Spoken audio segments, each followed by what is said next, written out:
During my time in India, I visited the Evangeline Booth Leprosy Hospital. Run by Major M. Elisha Rao, the facility does what it can to care for both leprosy and HIV patients. Major Rao oversees a small staff with only one part-time physician. However, through the amazing dedication and selflessness shown by the facility's only nurse, the clinic is able to offer 24-hour nursing care. The 100-year-old facility offers medical care and comfort for up to 75 men and women who now face a desperate time of their life.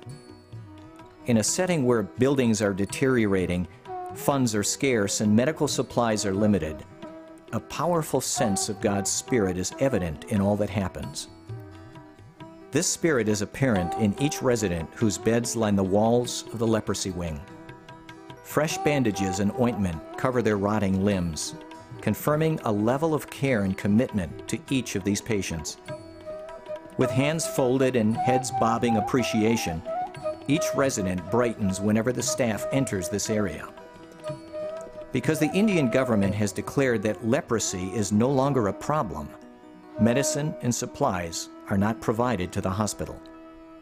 Nevertheless, there is great faith among the staff that God will continue to provide, somehow.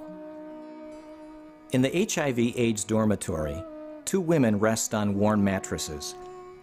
The husband of one patient stands guard over his wife while their young son sleeps nearby. With the limited medications at the hospital, she doesn't have much time left. This is his last chance to show special care for his spouse. The other woman has an unfocused stare and is pulled up into a fetal position. The thin fabric covering her reveals the bony outline of her shoulders, hips, and knees. Despite being in her 30s, she looks much older. She is pale and gaunt, yet her shallow breath confirms that she's still alive. I was compelled to stop and to touch the hand of the untouchable. Jesus set the example, and I knew at that moment I was commanded to follow it. I was keenly aware that this woman needed the hand of God on her. As I held her hand, her eyes seemed to clear and focus on mine in this quiet God moment. It was humbling to share in the ministry that occurs every day in this sanctuary.